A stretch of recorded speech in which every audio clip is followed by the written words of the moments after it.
As I thought would happen, a lot of people are now looking at Shannon Sharpe like he's the villain, like he is an ish starter, like he's starting a whole bunch of mess between these comedians. I'm gonna say this. These comedians already had problems amongst each other before they came on Club Shay Shay. Shannon is allowing the comedians a space for them to tell their story, for them to talk, for them to tell their story to the world, right? They will come on there, and this is the thing though. From what I remember, he's not even asking these comedians why you don't like that person, why you don't like that person, why you get into it with him, why you get into it with her. What he's doing, he'll ask a question, a relevant question about something, and then that comedian will segue into their dislike for other individuals. Case in point, Monique. And y'all can correct me if I'm wrong. I don't remember him asking her why you don't like Oprah, why you don't like Lee Daniels, why you didn't like Tyler Perry, none of that. I remember him bringing up Taraji P. Henson's discussion about, she's been vocal about the pay gap between black actresses in Hollywood versus black leading actresses in Hollywood versus white leading actresses in Hollywood, right? I'm stuttering and stuff. But anyway, they were talking about Taraji voicing that and how it was perceived differently when she said it compared to when Monique said it.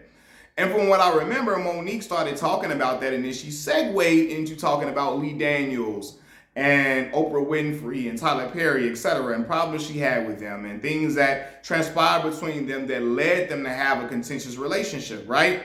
And he didn't come out and say, oh, why you don't like this? You know what I mean? It wasn't in that style or that format from what I remember. Y'all can correct me if I'm wrong. Cat Williams, another one. When Cat came on the show, he could barely even tell the producer or whoever behind the camera to press record before Cat started going in.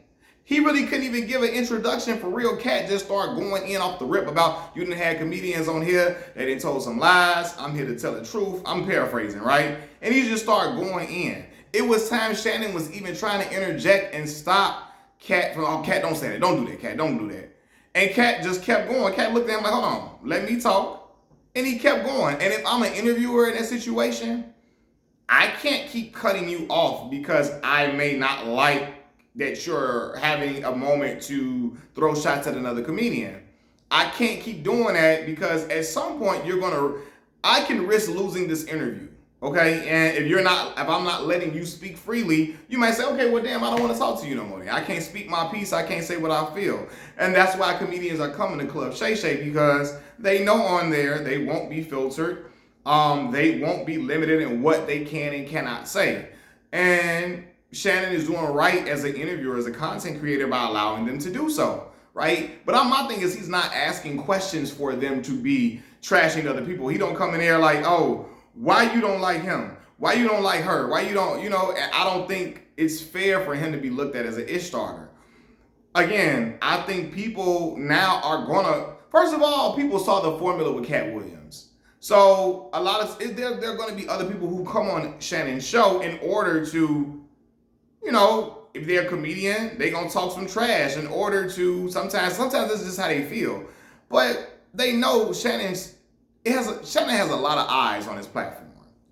If I come on here and say some groundbreaking stuff, especially if I'm a comedian and I say it in a hilarious way, hell, it's going to generate more revenue for myself possibly. I can go on tour and people going to run to see me because they saw how funny I was on Club Shay Shay, or because I'm just a hot thing or I'm a hot topic. You know what I mean? So even he can have a person that you probably would be like, oh, I didn't know people you didn't even know had problems with somebody. He can have them come on and Shannon may not even be aware of it. And they just start spilling off into a whole other person. But spilling off and going off on a whole nother comedian. You know what I mean? And I don't think he can control that. So I don't think it's fair that he's being called a shit starter. You know what I mean? I tried not to say it in the beginning of my YouTube video because I didn't want to risk being demonetized or whatever, right? But I don't think that it's fair for him to be looked at in that light. And like I said, these comedians have already had problems before.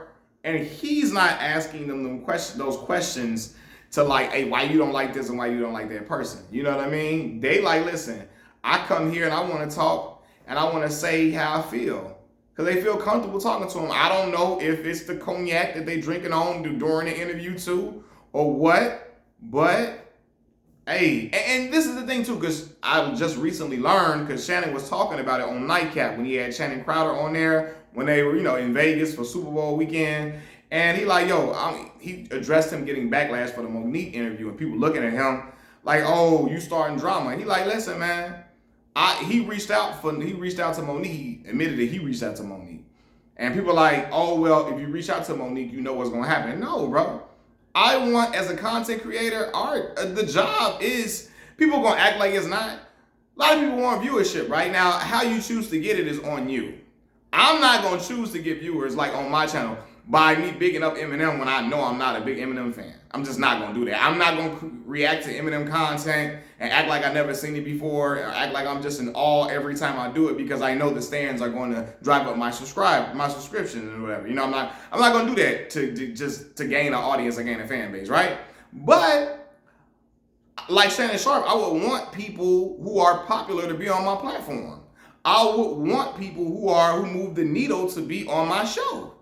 And so, yeah, he gonna seek out Monique. He knows she's a popular figure. She was on a very, very popular show, especially amongst the black community, the Parkers. Everybody that I know love the Parkers. I love the show, seriously, right?